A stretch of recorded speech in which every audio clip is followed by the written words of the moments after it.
아멘. 미혹이라는 것, 이것은 모방된 것입니다. 즉 하나님 그분을 모방하는 것이죠. 용과 그의 사자들이 하늘에서 있을 것을 얻지 못하고, 또한 그 미가엘과 그의 사자들에게 패배하여서 땅으로 쫓겨났습니다. 그리고 그 용은 첫째 짐승을 바다에서 불러내었습니다. 그 짐승은 머리가 상하여 거의 죽게 되었지만 극적으로 치유가 되어서 예수 재림의 날까지 교회와 성도들, 즉 여자의 후손들을 박해하고 핍박합니다. 왜냐하면 자기의 때가 얼마 남지 않았음을 알고 있었기 때문이라고 성경은 말합니다. 그리고 이제 첫째 짐승에 이어서 둘째 짐승이 땅에서 올라옵니다. 첫째 짐승은 바다에서 올라왔고 둘째 짐승은 땅에서 올라오게 됩니다.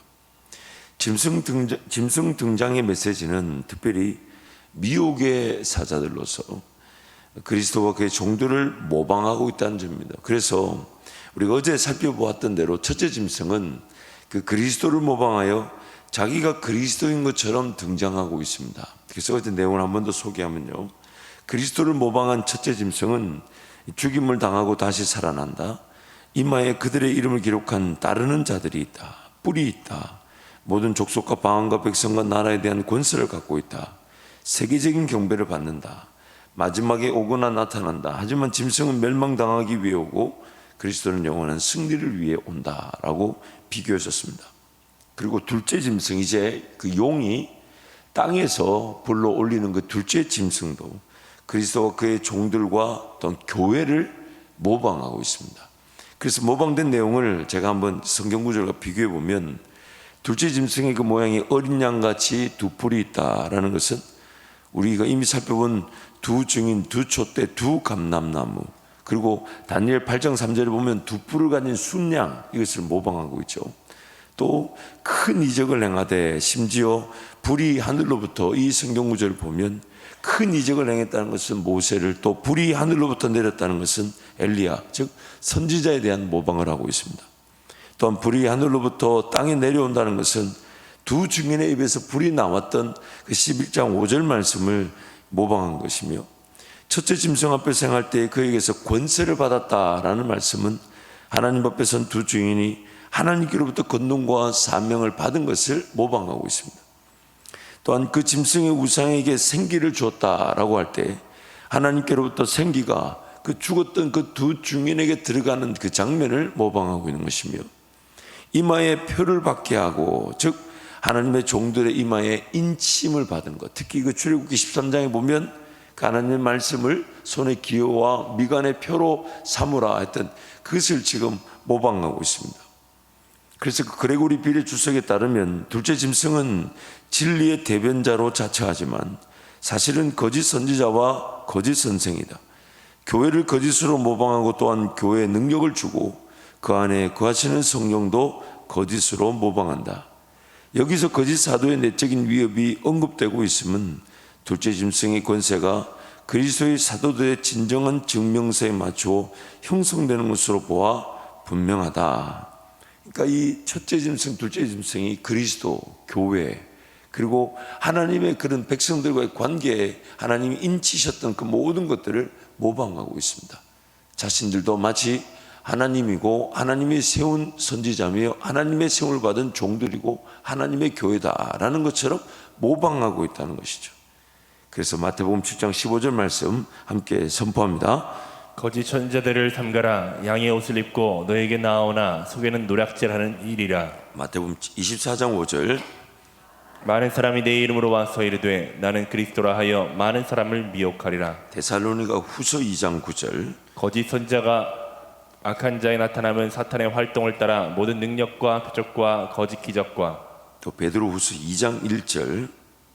그러나 백성 가운데 또한 거짓 선지자들이 일어났었나니 이와 같이 너희 중에도 거짓 선생들이 있으리라. 그들은 멸망하게 할 이단을 가만히 끌어들여 자기들을 사신 주를 부인하고 임박한 멸망을 스스로 취하는 자들이라. 특히 이 둘째 짐승이 용처럼 말을 한다라는 것은 이 16장에서부터, 이후 이제 계시록 16장에서부터 이 둘째 짐승이 거짓 선지자로 불릴 것이 미리 암시되고 있는 것입니다.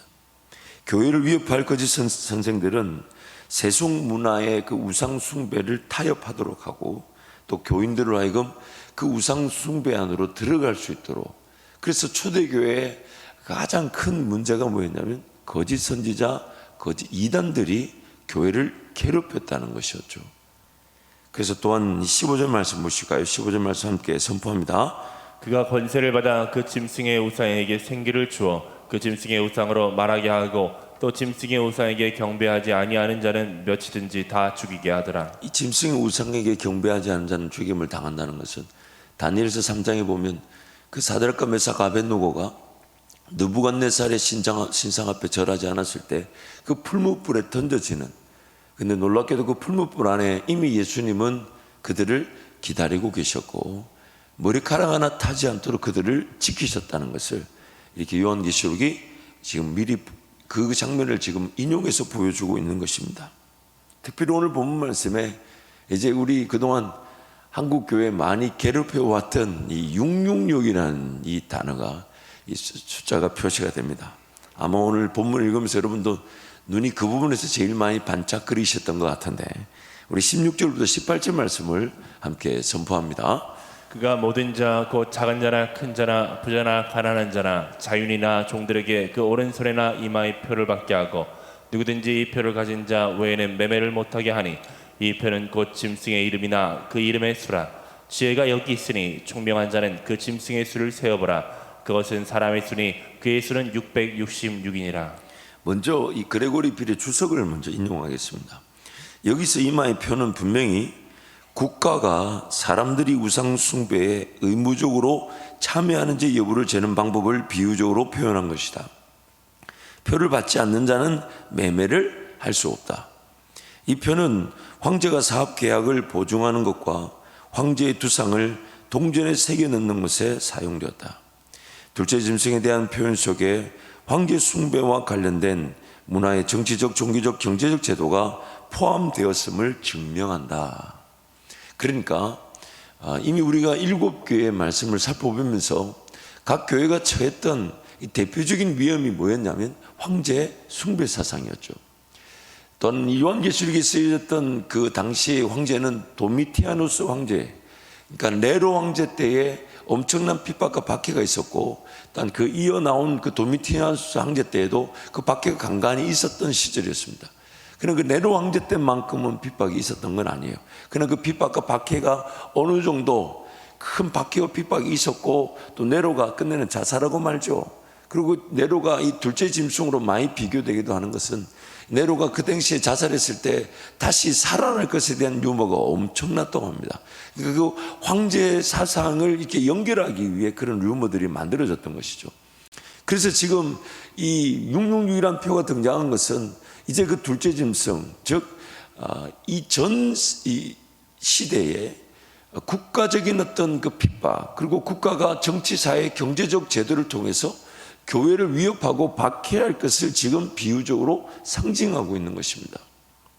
그래서 이걸 이 666이라는 표를 그때마다 이단들이 얼마나 많이 이용했는지 몰라요. 특히 신천지는 양경주 목사님의 그 신천지 돌발 질문에 대한 친절한 답변의 책에 보면 신천지는 666이 다니엘서에서 느부갓네살이 세운 신상의 높이 60규빗, 너비 6규빗에 솔로몬이 만든 금 방패 하나에 들어간 금 600세거리 합쳐진 수라고 한다.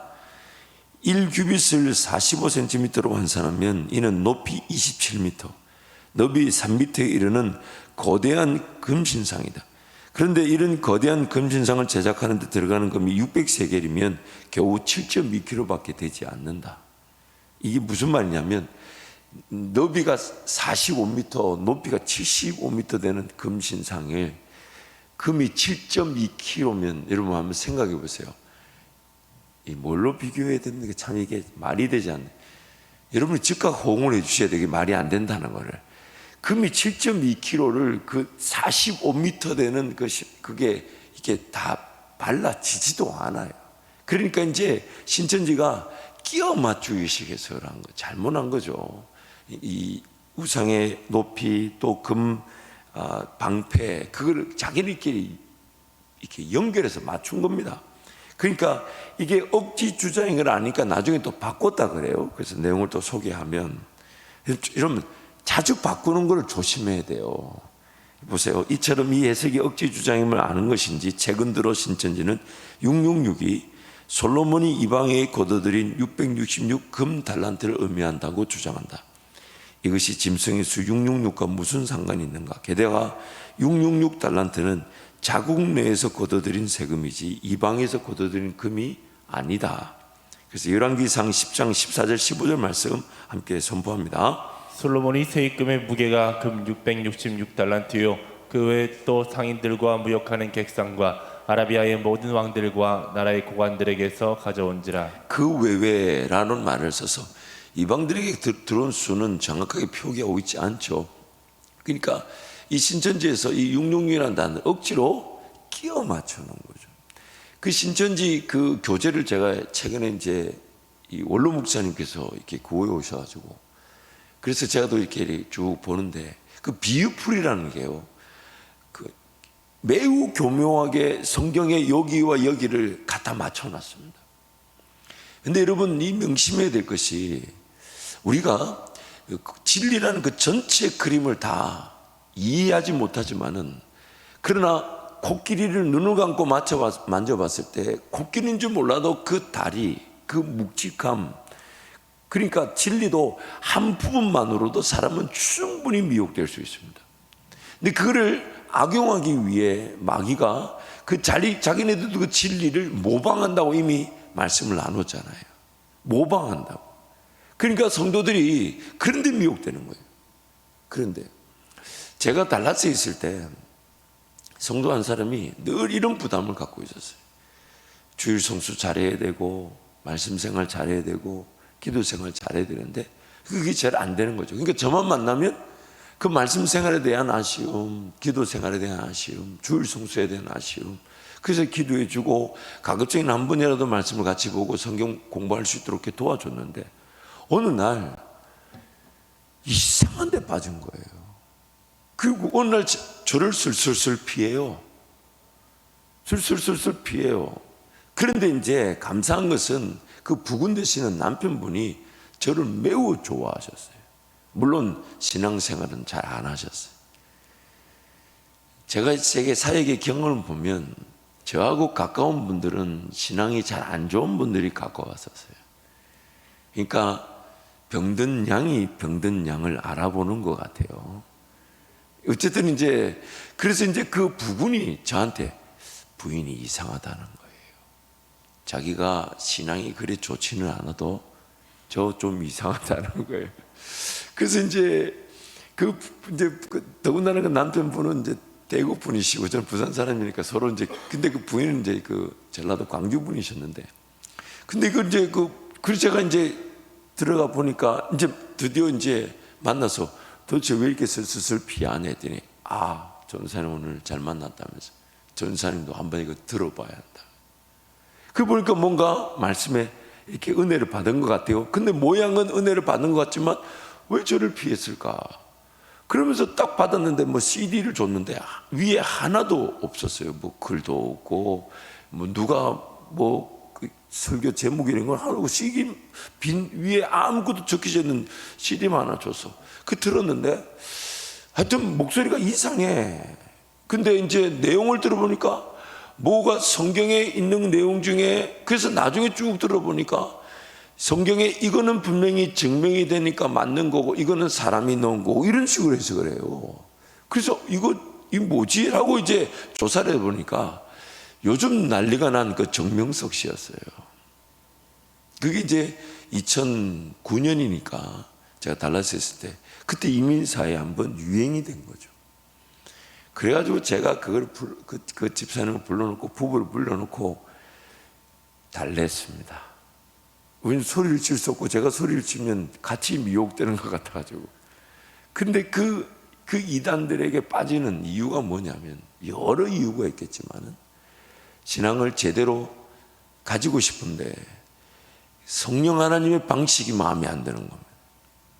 말씀을 붙들고 인내하며 기다리고 그분께 모든 삶을 맡겨놓아 삶이라는 그 인격체가 한 걸음 한 걸음 한 걸음. 그러나 그 자발적인 사랑의 관계 속에서 하나님 그분이 인도하시는 삶 자체가 거룩한 예배가 되고 제사가 되는 것인데, 삶은 바쁘고 직장생활 잘해야 되고 비즈니스 잘해야 되는데 여유는 없는데, 신앙은 알고 싶고, 그러니까 교묘하게 이단이 그 마귀가 이단을 통해 싹 끼어드는 거죠. 너 이거 하나 들으면 성경을 한 방에 그냥 해석한다. 성경을 한눈에 알 수 있다. 여러분, 성경이 한눈에 안 알아집니다. 안 알아집니다. 아니, 알아질 수 있는 규모가 아니에요. 만약에 한눈에 정 알고 싶으거든, 제가 딱 한 문장으로 알려드릴게요. 예수 그리스도는 오셨고 다시 오십니다. 그거 말고 한눈에 알 수 있는 성경이 아니에요. 앉아서 차분차분. 그러나 너무 감사한 건 평생 알아도 이 말씀은 더 알 수 있고 달고 오묘하지만, 그러나 이거를 한 방에 알 수 있다. 그런데 이 미혹이 되는 거예요. 더군다나 또 666이 우리 교회들을 얼마나 괴롭혀 왔습니까? 여러분도 아마 요한계시록, 여러분 참고로 이전에 이제 한국 교회 이제 요한계시록이 막 소개되기 시작했을 때는 제가 지금 말씀을 이제 준비하면서 연구했던 그만한 자료들이 없었습니다. 없다 보니까 이제 당시에는 또 어떤 그 이단 세력들이 많이 난무해 있었냐면, 소위 말하는 전천년, 즉 그 사건을 시간별로 해석하는 해석들이 많았습니다. 그래서 한국 교회도 그런 시간별로 해석하는 사건들이 많았죠. 그래가지고 뭐 1000년 전에 예수님이 오셔서 그 다음에 1000년의 왕국 왕노릇 하다가 그 다음에 대환란이 있다가 그 다음에 확 휴거되었다가 이제 우리가 차차 살펴보게 될 것입니다만은, 근데 그게 그 전천년선이라는 소위 말하는 이 요한계시록의 미래 사건들을 시간별로 해석하는 것이 우리 한국 교회의 지배적이었습니다. 그러다가 이제 한 3, 40년 전부터 이제 무천년, 즉 그 천년이라는 기간을 상징적인 기간으로 해석하고, 이제 이필찬 교수님 같은 분들은 이제 이 무천년이라는 단어를 또 현천년, 즉 지금이 교회 시대, 지금이 천년 시대다, 그렇게 이제 해석을 하죠. 아무튼 그때 시간적으로 해석을 하다 보니까 666이란 이 짐승의 표를, 예를 들면 여러분 기억나십니까? 바코드다. 그래, 바코드 받으면 안 된다, 안 된다 해가지고 온 그림이 뭐 손목에 바코드가 착 찍혀 있고 이마에 바코드가 이렇게 착 찍혀 있고 이런 그림이 막 돌아다녔었죠.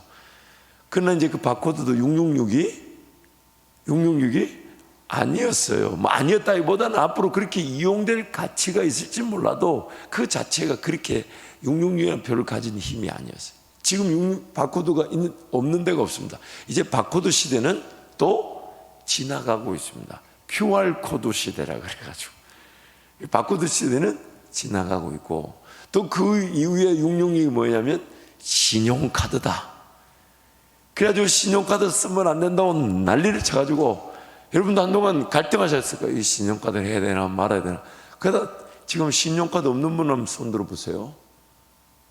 지금 신용카드가 문제예요. 우리는 오히려 스마트폰이 문제예요. 스마트폰에서는 거기서 이제 심장 박동수도 재어주고 조만간에 당뇨도 체크한다 그러죠. 신용카드 들고 있는 순간 국가적인 어떤 매매 수단에 완전히 휘둘릴 만한, 신용카드가 문제가 아니에요. 제가 볼 때 스마트폰이 문제예요. 이제 스마트폰이 발달하면 이제 시계처럼 탁 차고 탁 눌리면 그 화면이 이 손등 위로 쫙 펼쳐지게 되면 저기 탁탁탁 이런 누르는 시대가 온다고 하는데, 그걸 또 안 차고 다닐 수도 없고. 근데 그게 신용카드도 아니었죠.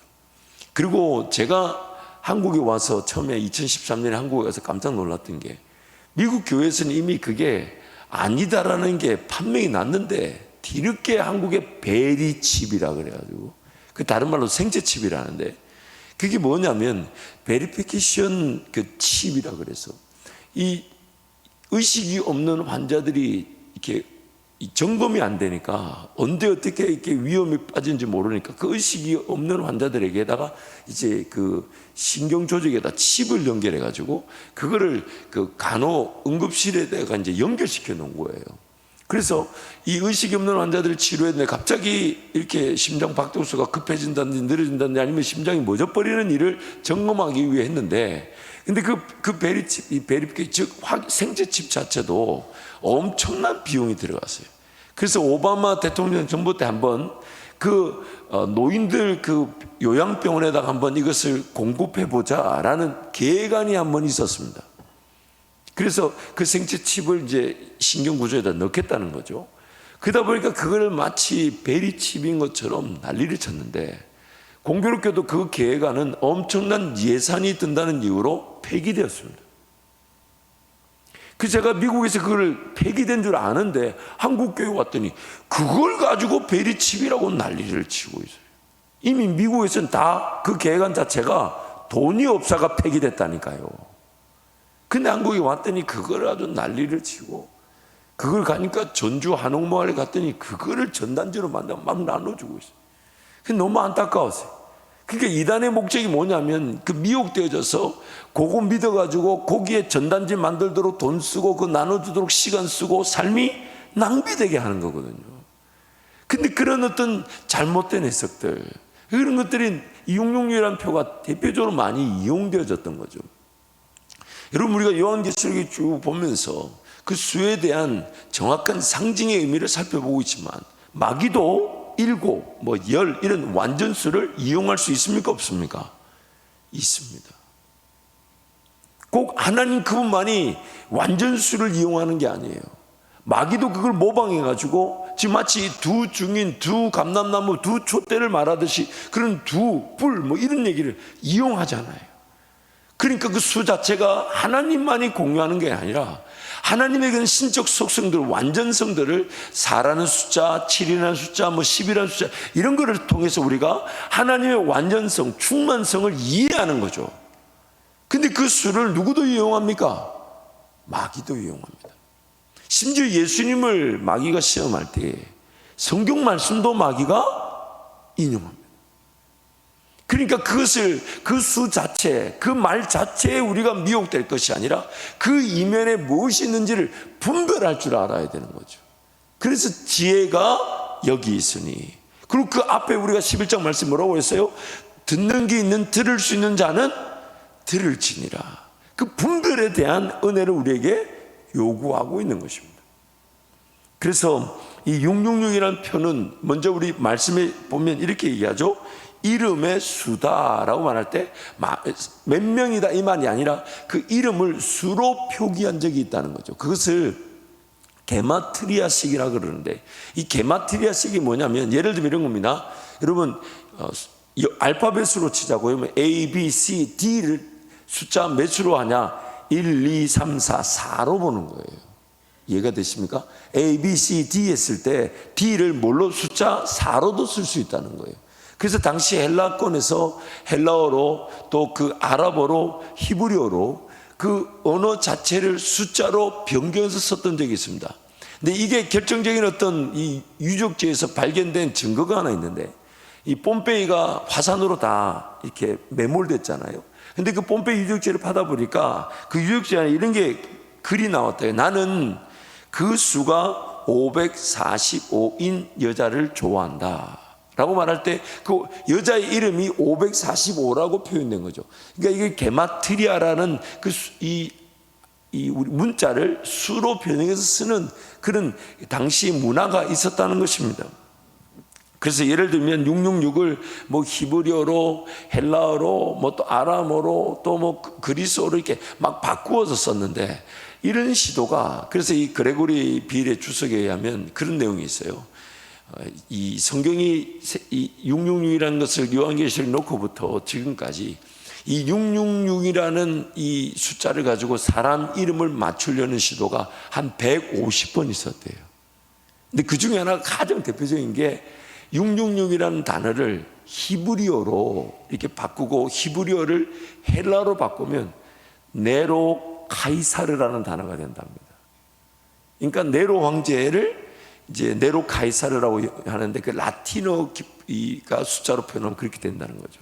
또 666을 또 바꾸면 또 누구 이름이 나오냐면 카이죠.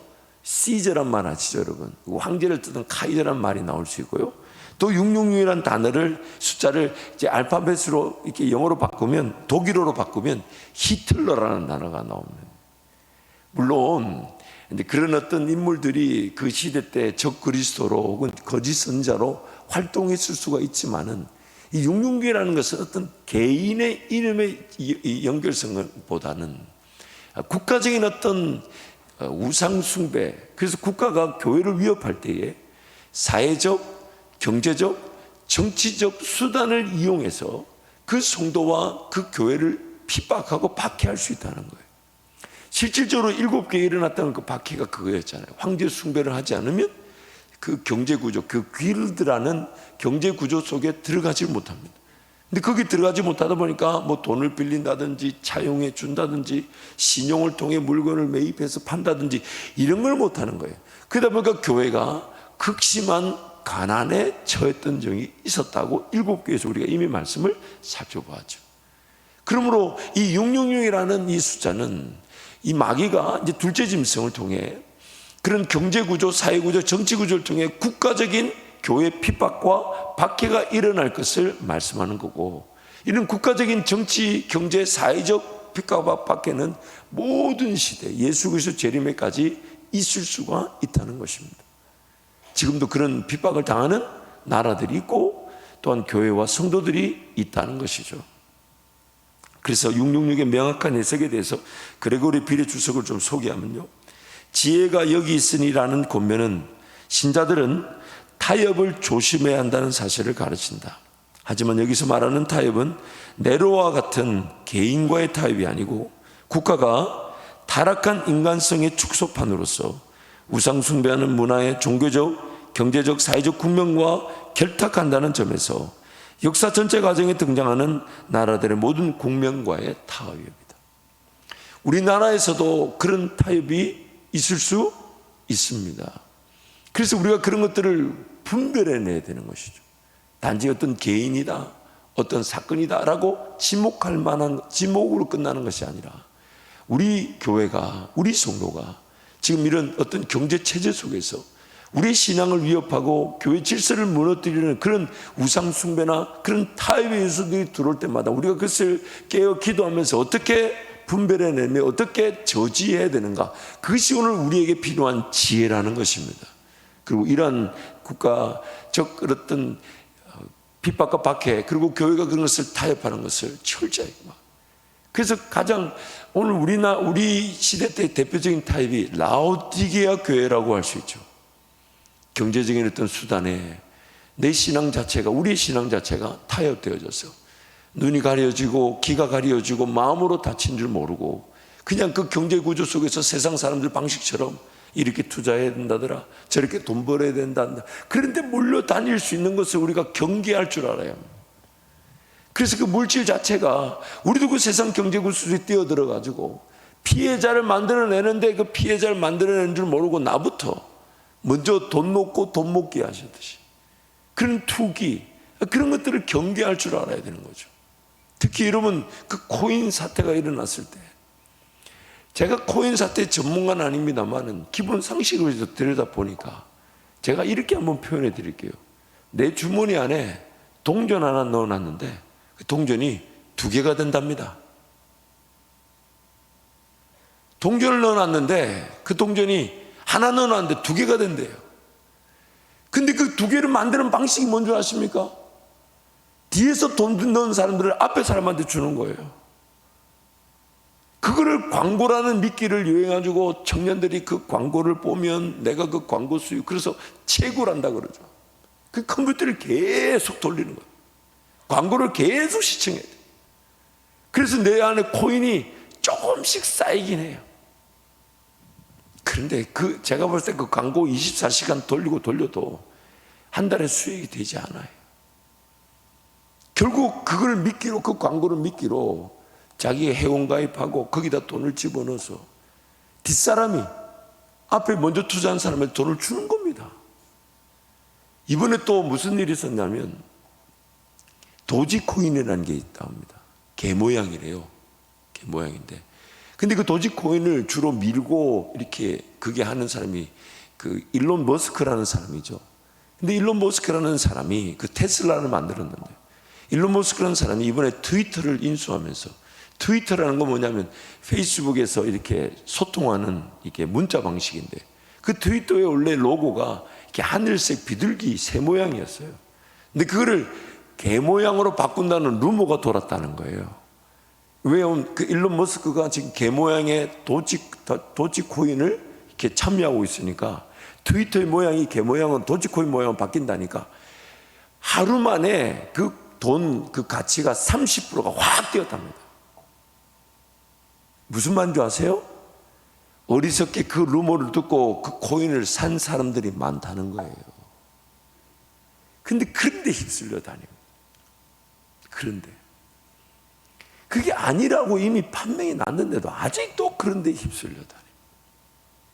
물론 그런 화폐 수단으로서 나중에 우리에게 또 얼마나 영향을 미치고 또 좀 안정화되어져서 정상적인 화폐 수단이 될지는 제가 가늠할 수는 없지만, 그러나 지금 그 투기 자체가 우리를 위협하고 있다는 것을 모르는 거예요. 속고 있는 거예요.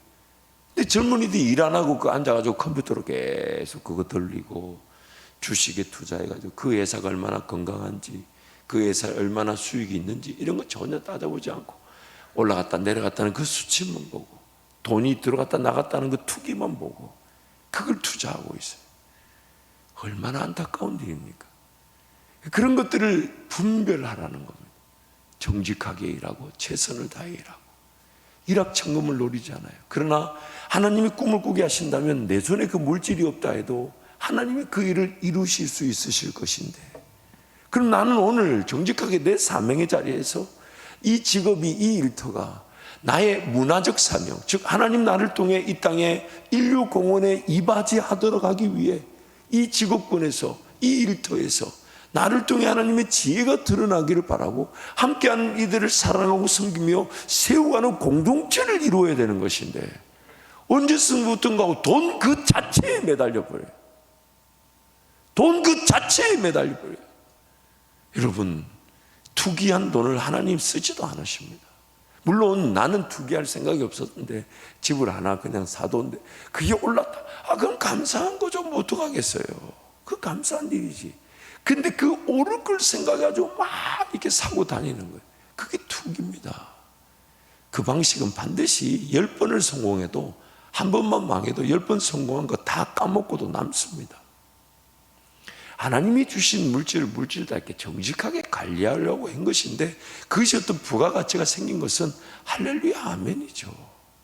그러나 그 부가가치, 즉 돈이 돈을 놓는 그 가치책에 뛰어들어가지고 가치국이 편성하는 것은 굉장히 위험합니다. 굉장히 위험한 거예요. 그래서 그런 어떤 이 국가가 경제적, 사회적, 정치적 국면에서 교회와 성도들을 괴롭힐 수 있다. 그래서 그게 깨어있으라는 겁니다. 정직하게, 진실하게 일용할 양식으로 기뻐할 줄 알면서 하나님과 동행하는 법을 배우고 세상 경제구조 속에 휘둘리지 않도록 하나님 은혜를 구할 줄 아는 것, 그것이 바로 오늘 우리 성도들에게 요구되는 이 666의 진정한 의미일 것입니다.